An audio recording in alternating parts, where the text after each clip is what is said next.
Thank you all for being here again. We are in this chapter. Like we said, the last chapter was straight talk, and this is a very, very difficult chapter actually to understand and to even appreciate. Krishna's disappearance. And also to know that how Krishna's disappearance creates all these anomalies in the world that Yudhishthira is seeing. So at many levels, it's a difficult chapter to enter into.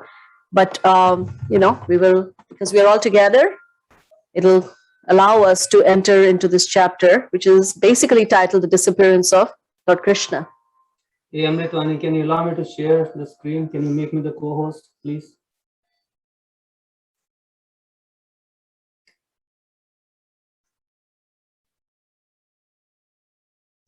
Oh. Sorry, can you hear us? Yeah. Yeah, what are you saying, sir, Prabhu? Co-host. Make me the co-host. Oh, okay.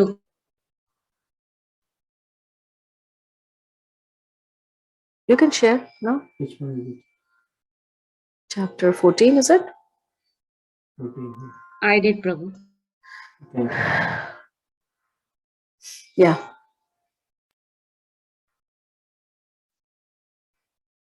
Okay.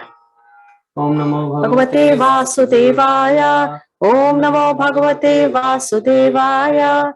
Om Namo Bhagavate Vasudevaya. Narayanam Namaskrityam Naram Chaiva Narottamam Devim Saraswatim Vyasam Tatho Jayamudire Nashta Prayeshu Bhadreshu Nityam Bhagavata Sevaya Bhagavati Uttama Shloke Bhaktir Bhavati Nashtaki. Sasta kurvanti mam savyam dakshinam pashavo pare mahamsya purusa vyagra lakshay rudato mama. O Bhim sent tiger amongst men. Now useful animals like cows are passing me on my left side, and lower animals like the asses are circumambulating me. My horses appear to weep upon seeing me. So when I was reading this, it just occurred to me that how citizens in those times, and especially like Maharaj Yudhishthira, they were so connected to every member of the society. Even the animals, they used to observe the movements of these animals, how they are behaving, and there was a personal connection with them. It was like it wasn't like an impersonal society where you don't even see any of these animals nowadays. Such a good point, actually. We don't even know when a human being is passing, when humans are weeping right beside us, we don't even notice that. And they have the time, and he's the emperor, right? And he has the time to actually see a horse weep. A cow is passing on my left side, we don't even notice who is passing on our left side or right side. Yeah, it's such a sad, we've become so impersonal in our interactions, and it just continues to become more and more impersonal. Now people can be sitting in the same room. I think I was once told that there was a birthday party where kids got together and they all sat in a room with their cell phones, not even talking to each other. So and then no wonder we are actually struggling with things like loneliness, and we don't know how to process our grief, and we don't, we're looking for companionship and we don't know where to find it. And it's just, I just recently read that I think in France, or I don't know which country in Europe, they've opened up this library of people. So you can actually borrow, just like you borrow a book, you can actually borrow a person. Oh, really? Yeah, and you can actually sit with that person and you can listen to their story. Isn't that nice? It's a nice concept. Mrityaduta kapoto ayam muluka kampayan manaha pratyulukascha bhuvane vishwam veshunyamichyataha. Just see, this pigeon is like a messenger of death. The shrieks of the owls and the rival crows make my heart tremble. It appears that they want to make a void of the whole universe.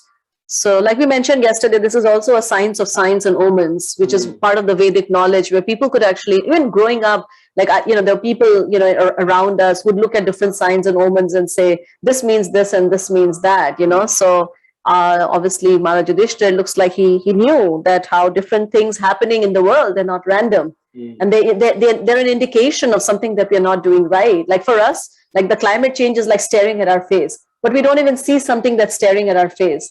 And that's the difference when our consciousness is very gross versus when it's subtle. When it's subtle, it picks on the subtle signs. And it picks on things before it's too late. Now we are looking at the climate change when things have really gone bad, right? We don't know. So it's already way past the bad line. Yeah. But here he could detect it even before things started getting Actually, very that's bad. true even with our health. Yeah. Most of modern medicine deals with, like, they don't care. Like, say if you go to a doctor and you're just like borderline or maybe just a little below the borderline. It's like, oh, you're not there yet. We'll wait for you to get there and then we have a treatment for you, right? So it's the same thing, the same way we treat the earth, and this is the same way. This is just our approach, that we're not able to pick the subtle signs. Yeah, the whole blood testing is, okay, have you crossed that line? Okay, then we'll take care of you. Yeah. How can we? They don't think about how can we prevent you from crossing that line. Dhumradisha paridhyaya kampate bhu sahardivi nirghatasya mahamstata sakam cha stanayit. Just see how the smoke encircles the sky. It appears that the earth and mountains are throbbing. Just hear the cloudless thunder and see the bolts from the blue. I also wanted to make another point on the point that you made. I really like the point, by the way, that you made, because it really speaks to me that we're living in a world where the only way we can exist is by keeping ourselves super, super busy every minute of the day. Because if we don't have time, then hey, what are we supposed to do? Just sit and stare? Like, what am I supposed to do? And you look at, like, I've been reading some poets and things about poetry, and I suddenly realized that people back in the day actually had the time. Like, there's a poem like that, what's life if with all its cares we have no time to stand and stare, right? So we see that like, we are living in a society, in a world now where and Prabhupada uses the word breakneck speed. Everyone's rushing on the highway at breakneck speed. And where, for what, we don't know. And who has the time to watch the earth and watch the mountains throbbing and the cloudless thunder? Mountains are throbbing. What would the mountain throbbing look like? Yeah, what would mountains throbbing look like? And cloudless thunder, what is that? Is that you have a thunder without a cloud? Anyways, that's... I guess the other point that came to my mind was, here we see Maharaj with his connection with the Panchabhutas, the five elements: earth, water, fire, air, and the sky. So we have lost connection with the Panchabhutas, and because we are living in this material world, it's good to understand our connection with them. Yeah, the five elements. Nice. Vayur vati khara sparsho rajasa vishajam stama ashrig varshanti jalada vivitsam iva sarvataha. The wind blows violently, blasting dust everywhere and creating darkness. Clouds are raining everywhere with bloody disasters. Suryam hata prabham pasya grahamardam mitho divi sasankule bhuta gane jwalite ivarodasi. The rays of the sun are declining and the stars appear to be fighting amongst themselves. Confused living entities appear to be ablaze and weeping. Wow. This is actually the condition of living entities right now as we speak. Confused living entities, ablaze. Bhuta gane jwalite ivarodasi. My God. Jwalite. Bhuta gane. Bhuta gane is living entities. Jwalite. Not just human beings, but all living entities. All living entities. Wow. And Jwalite is being ignited. Rodasi is crying. Just that word Rodasi, it carries that feeling of crying. Actually, yes, I also came across something really, I don't know if I mentioned this to you, that these words in Sanskrit, they're so powerful. They actually evoke that same, and apparently this is actually a universal thing. They actually had like a piece of paper, and on that they had this one roundish kind of a circle, and then they had the other image which was like jig jag and had sharp edges, and they used like two words like across like different languages, like how would you, like which one would be booba and which one would be kika, and across, like whether somebody spoke English or somebody spoke some other language in any part of the world, it was like over 95% people, when they saw a rounded thing they called it booba, and when they saw a ragged edgy thing they called it kika. So that this connection, I was just really marveling that the Srimad Bhagavatam, like all these words that are being used, right? You hear the word row the sea, you can almost like see the crying, it's row the sea. Yeah, jwalite, like something erupting. Fire. Nadyo nadasya kshubita saramsi cha manamsi cha na jwalati agni rajena aloyam kim vidhashyati. Rivers, tributaries, ponds, reservoirs in the mind are all perturbed. Butter no longer ignites fire. What is this extraordinary time? What is going to happen? You can say the same thing about now. Yeah, we could definitely say. And, we know that our water bodies are really not in a good place. They're all polluted. We watched this one movie. What was the name? Dark Waters, was it? Yeah, dark water. What was it? Yeah, Blackwater. Black water. Blackwater, yeah. And it was a very disturbing movie about how, you know, these companies that they're dumping all their toxic chemicals, and these chemicals are called forever chemicals, and they're all getting tossed in these rivers. So our challenge is that we don't see ourselves as people, and that's why we're not able to see everything around us in a personal way. We don't see a river as you know, we just see it as just something that we can just you know, use, exploit, dump things in. Very good point that you made, that how in this whole section, Maharaj Yudhishthira is talking about these objects as if they are persons, like mountains throbbing. It's like a living being. The rivers are perturbed. It's also a living being. And the clouds are this, and then Jolite, and so every element is living actually. Yeah, yeah. It's you know, it's like when we see Earth, and I think I once read an article about it as well. Like, you know, like for example, this whole idea of feminism, where, you know, people, you know, think that, you know, just because there's something out there, we can just take that, exploit it, control it, right? Use it, violate it. It's the same. It's the same mood that we have even towards the environment, towards Earth. Because again, you know, our whole, it's a very impersonal and a very exploitative mindset that we have, and we carry it even to the rivers and the tree. But when we see that all of these are actually are parts and parcels of Krishna and his energy, then our Prabhupada had that.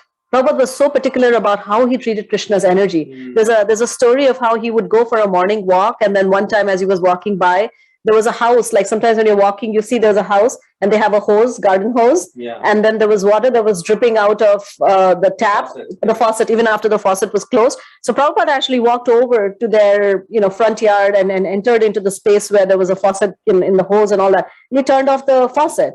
So like just so mindful, because he knew that he was treading on Krishna's land, and everything that was there belonged to Krishna.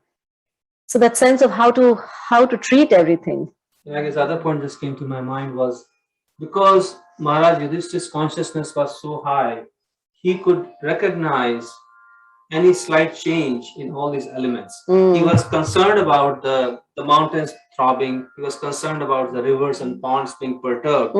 And that's why he was able to address the throbbing and the perturbance in his own heart and mind. Beautiful. Because we are so, and in this modern world, we are so concerned about only our own throbbing and our own disturbance, but we are never concerned about how are others doing. And as a result, we are never able to address our real throbbing. But Maharaj Yudhishthira, because when we are aware of others' suffering, then we can also address our own suffering. Also, you know, when we don't know what to do with suffering, then we try to block our experience of suffering, both internal and external. Like I have a cousin, and she once told me, she said, one of the reasons why I just want to stay busy 24/7 is because if I sit down to feel myself, I won't be able to live with myself. It's a very significant thing, because I think we're trying to numb ourselves to pain, because like, what do you do with it? We don't seem to have any answers. And so the only answer is, let's just numb ourselves, numb ourselves and dumb ourselves. Numb ourselves. Very, very good point. Yeah. And we see how Maharaj Yudhishthira, I mean, so far from what we have seen of Maharaj Yudhishthira in the last few chapters in Bhagavatam, is Maharaj Yudhishthira is being very vulnerable. Right from the very beginning, after battle of Kurukshetra, he says, I can't handle it.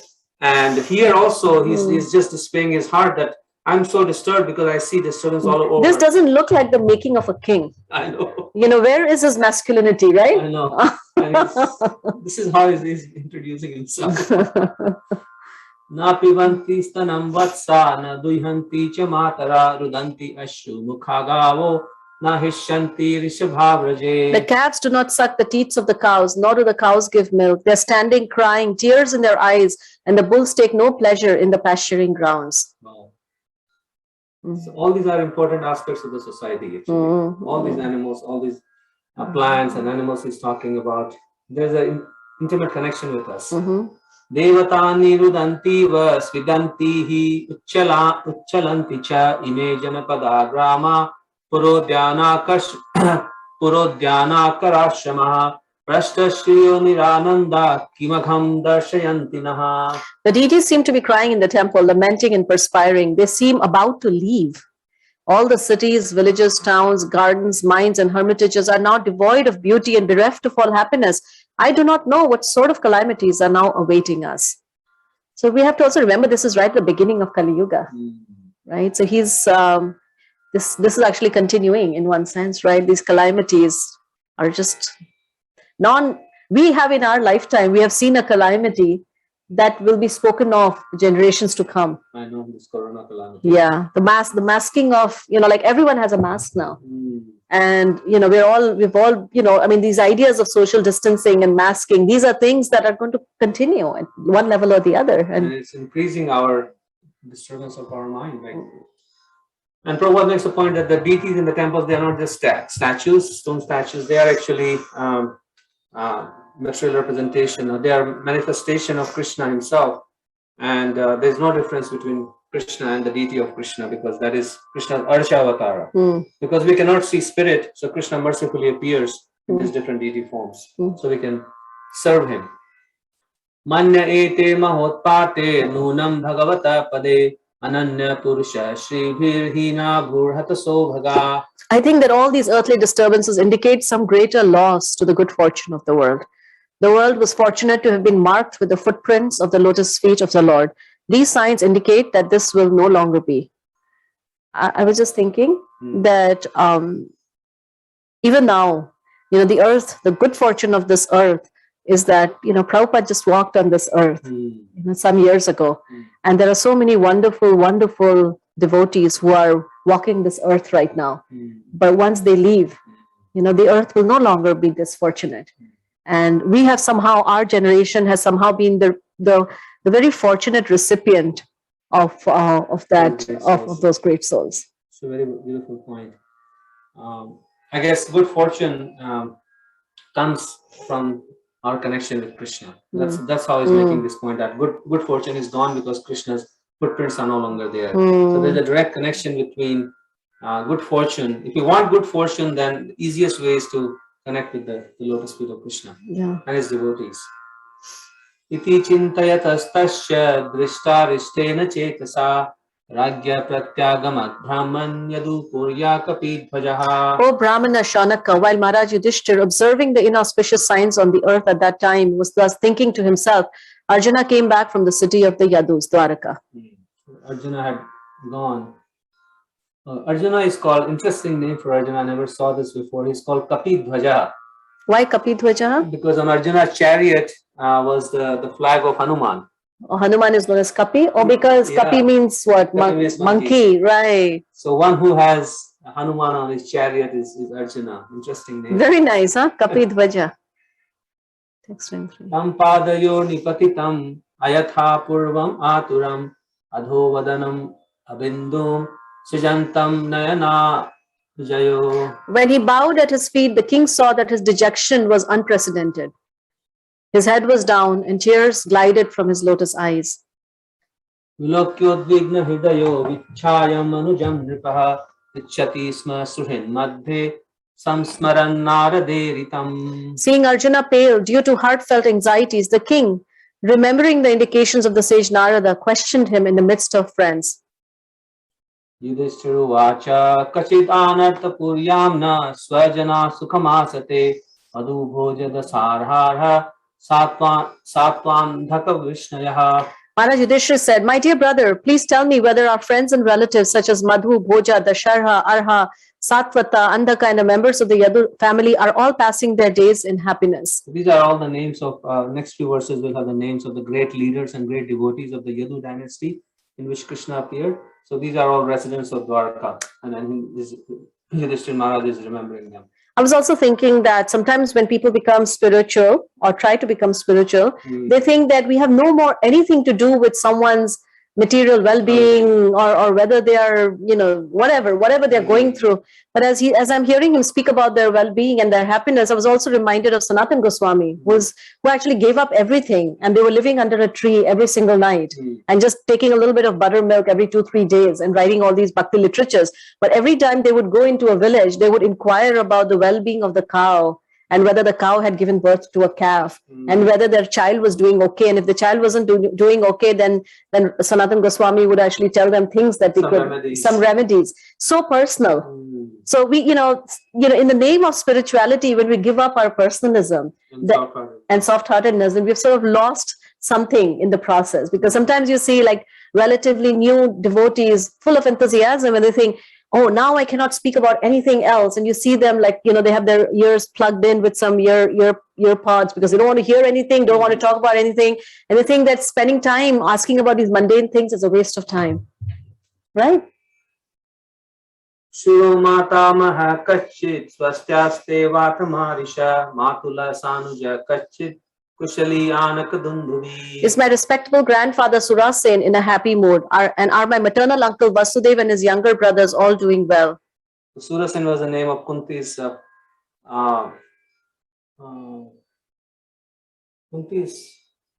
father was Kunti Bhoj. Yeah. Kunti Bhoj, and I think his father was Surasen. Okay. And Vasudev was his maternal uncle.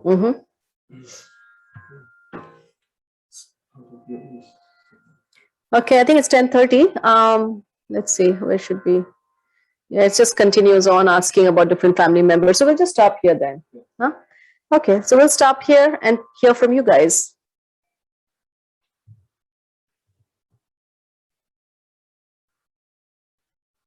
Amritvani, I don't know if you need to unmute people. Yeah, I did, Mataji. Okay, thank you. Anything that you heard or you want to add to the discussion? Mataji, your voice, I think in mic issue, some music. Oh, really? Some voice come as just like a sitar or something while. Oh, right. Hold on. I was actually doing my practice. Hold on. Yeah. Okay. Now it should be better. Thank you for reminding me. Hare Krishna. Yes, Bhaktilata, go ahead. So, can you please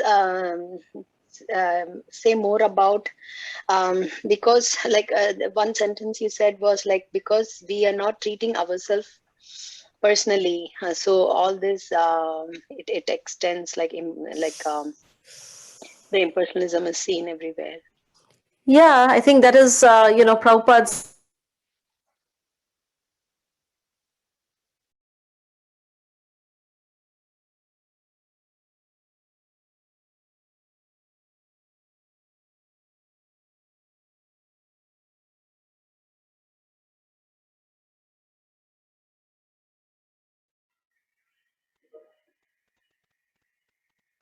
Hare Krishna, Mataji, we are not able to hear you.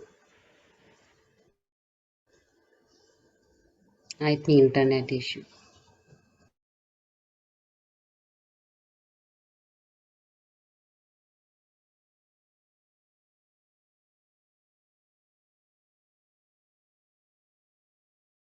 and Hare Krishna. I think I just got disconnected. I'm back. Yeah. So yeah, I think that's all because in this material world, we have developed some kind of trauma around forms and relationships, and so when we come into spiritual life, we also want to deny any personalism because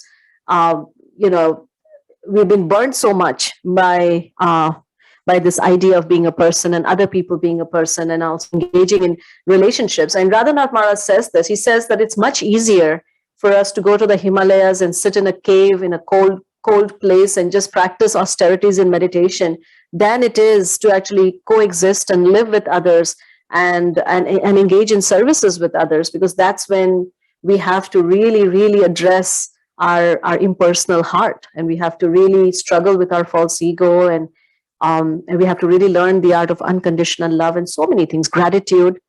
We just want to deny all this. That's Mayavad, right? We want to deny.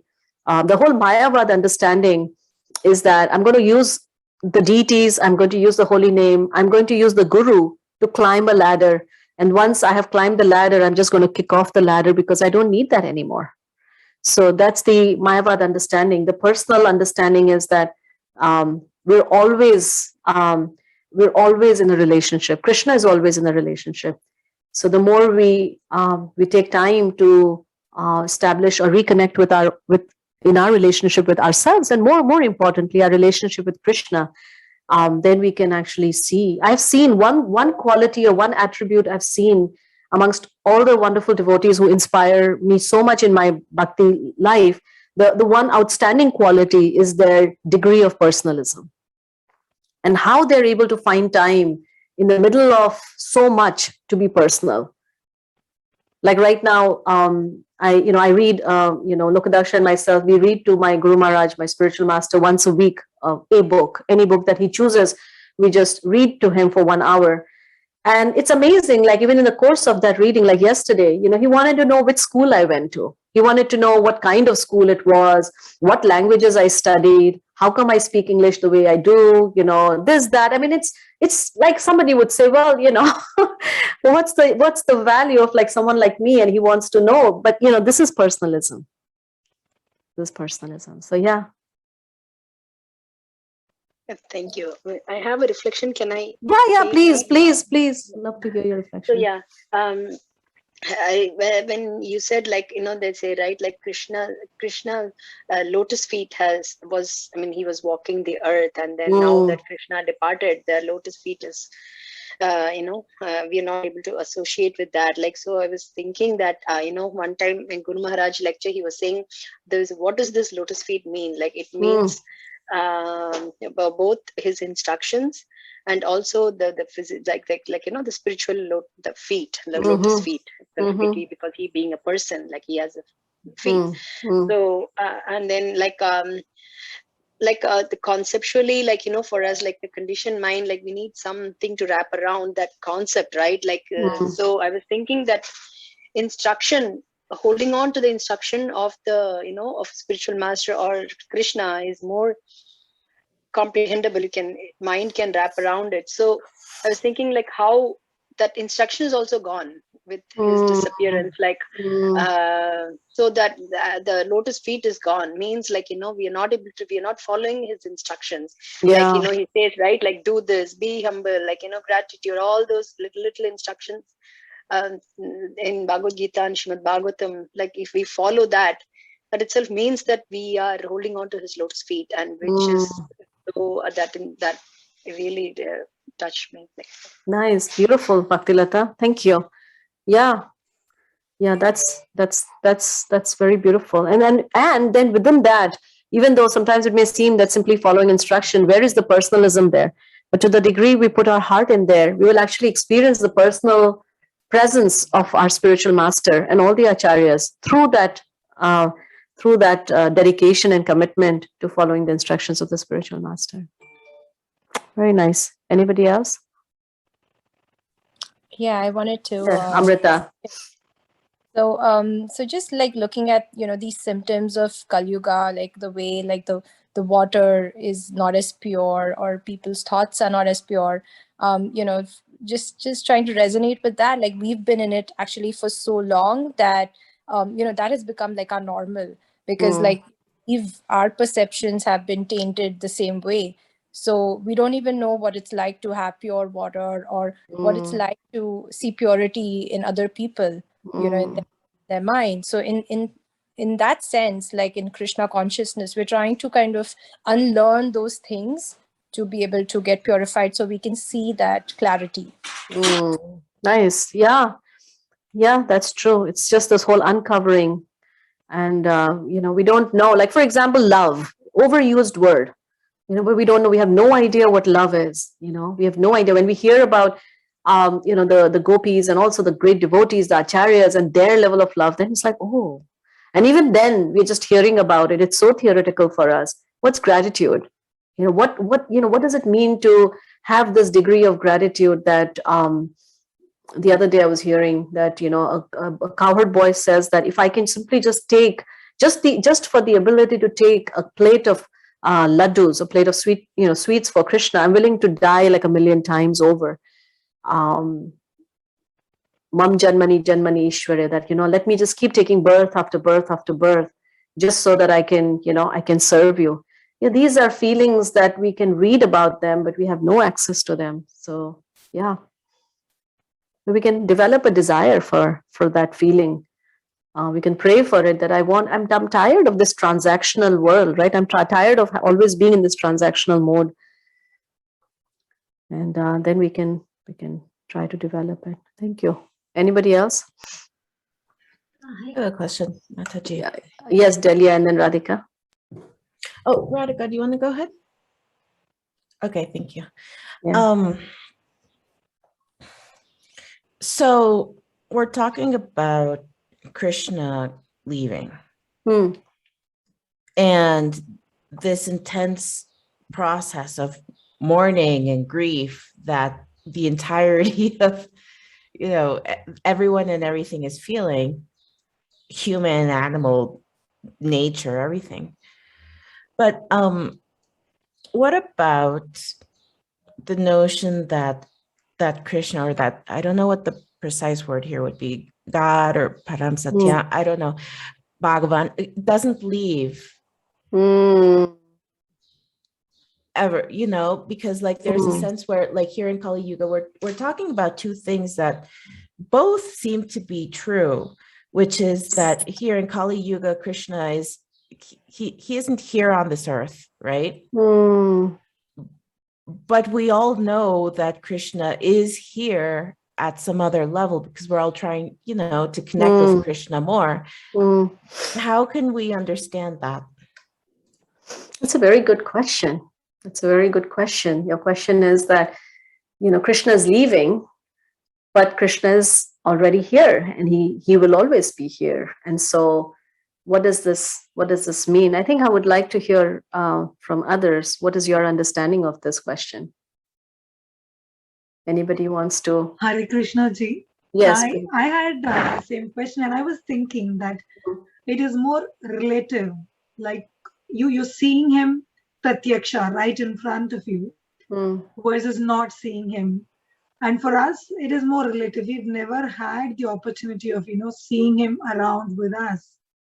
So I think it's more relative, right? That you will not get to see him right in front. So that's what I was thinking. Maybe I'm wrong.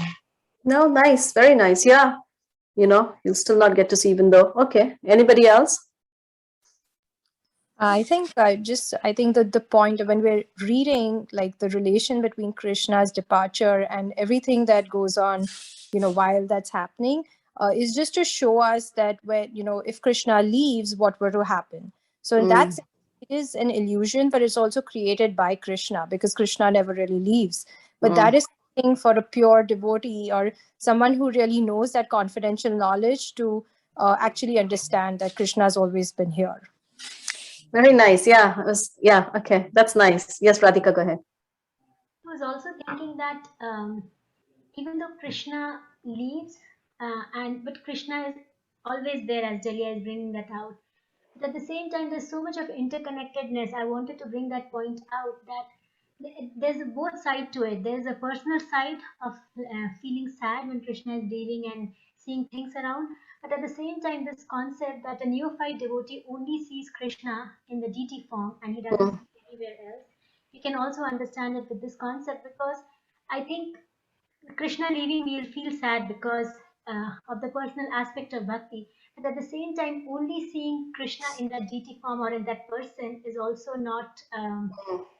I think the presence of Krishna everywhere, my role in this world, and all of that at the same time has a impact. So I think what I'm wanting to bring out is that Krishna leaving is one part, but Krishna is always there. So we can experience Krishna's love in separation also, right? Like that Krishna is there, but his leaving is also for a cause that I can feel that remorse in my heart and that sadness. And within that sadness, I can feel more interconnected with the world and give out more love to people around, right? I think you can't give yourself more unless and until you don't experience that pain within our own self. I think empathy grows from a place where you experience you haven't had it in your life. I don't know whether I'm making sense properly, but oh no, this is very nice. No, thank you. Reggie, did you want to add to the conversation, or did you have a separate question? No, I was thinking along the lines of what Radhika just said. That just like when he left Vrindavan and that intensified those feelings within his devotees there in Vrindavan. His leaving and separation from his devotees in Dwaraka, Mathura, and the Pandavas would create, that deep feeling of separation and therefore devotion. I was actually thinking of exactly the same thing, Reggie. Thank you for bringing that up. There's actually a beautiful pastime of this mood of, the separation and union. They're like waves. And a devotee always wants to ride on this wave of separation and wouldn't want to miss that mood of separation, because when Uddhava comes back and tries to console the gopis, and he gives them that philosophy and he tells them that, hey, why are you crying? Krishna is everywhere. He's in the super soul. They actually get upset with him. It's like, what are you talking about? Go away. Like, we don't want to hear all this. This is all stuff. So a devotee actually, when they're in the throes of that separation, that separation is their lifeline to meet Krishna. So they want to go all with it. And it's like, a surfer, right? He wants to ride a particular wave. And for them, that wave is actually, they've been waiting for that wave in one sense. So, I guess her question, I don't know if you heard it, but her question was that Krishna is always there. So why is Maharaj Yudhishthira like feeling all this separation? Or why is everything feeling that separation when we understand that actually Krishna never leaves? Yeah, he's simultaneously there but not there. I guess he's there in our heart, right? But we don't feel his presence. In this particular case, Krishna has, in manifest way, he has left this world. And unmanifest way, he's present. So that's why the symptoms are appearing. Kali Yuga happens because Krishna has in a manifest way leaves. So he, in a way, he forces us to search out for him. That, okay, I'm not visible anymore to your mundane eyes, but now you have to look for me. And that's the real impetus for Kali Yuga, is to look out for Krishna. And also, I guess at different parts, you're seeing the devotees actually cry in separation from Krishna. Yeah. And that's something that, like, I was just remembering this pastime where Krishna and Radha are sitting together, and Krishna is right there with her. And then there's a bee that comes, and then, Madhu Mangal comes and removes the bee, and he says, Madhu's gone. So Madhu is another name for Krishna. And Krishna is sitting right in front of Radharani, and Radharani just breaks into this pool of tears. That Krishna is gone, but Krishna is sitting right there. So it's a very. And Prabhupada also gives the example of the sun. When the sun sets in the evening, at night, the sun is not gone. The sun is still present, but we don't feel the sun's presence, and that's why the night appears so morose. And as soon as the first rays of the sun come out in the morning, you become all happy. So Krishna's disappearance is like that. He's present, but he has disappeared from our vision. Delia, you had something more? I think I saw you raise your hand. Yeah, that I was just thinking that sometimes the opposite is also true, that somebody can be there with you, but you don't feel them or see them or sense them. So it sounds to me a little bit like go away so I can miss you. Or like, when I'm with my boyfriend, it's very easy for me to think of him, and be in the moment.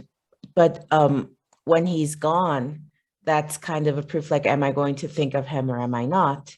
To the degree that I love him and miss him and appreciate him in everything I do. So I think, thank you everyone for your amazing comments. It was really enriching. Thank you. Thank you.